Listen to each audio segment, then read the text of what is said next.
Point blank range থেকে গুলি করে ঝাঁঝরা করে দেওয়া হয় শুভেন্দু অধিকারীর আত্মসহায়ককে। আর শুভেন্দু অধিকারী নিজে বলছেন, আমি যদি ভবানীপুরে মুখ্যমন্ত্রীকে না হারাতাম তাহলে হয়তো চন্দ্রনাথকে এভাবে চলে যেতে হতো না। তার অপরাধ সেই শুভেন্দু অধিকারীর আত্মসহায়ক।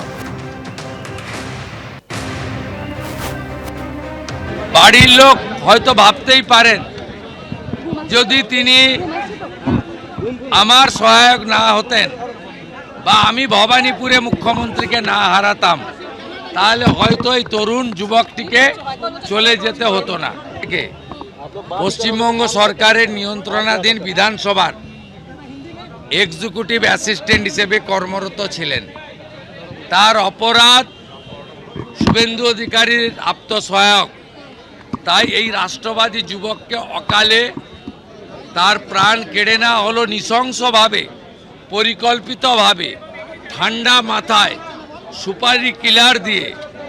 এবং একদম গত 3-4 দিন ধরে রেকি করে যেভাবে 5টি বুলেট তার শরীরে বিদ্ধ করা হয়েছে, যেভাবে তার বুককে স্কেচ করে তাকে মৃত্যুর জন্য মৃত্যু সুনিশ্চিত করা হয়। পরিবারের কাছে আমি যদি বিজেপি বা বিরোধী দলনেতা না হতাম হয়তো তাকে টার্গেট করতো না। আমি যদি ভবানীপুরে না জিততাম তাহলে হয়তো ওকে টার্গেট করতো না। এই মানসিক দংশনে আমিও বিদ্ধ।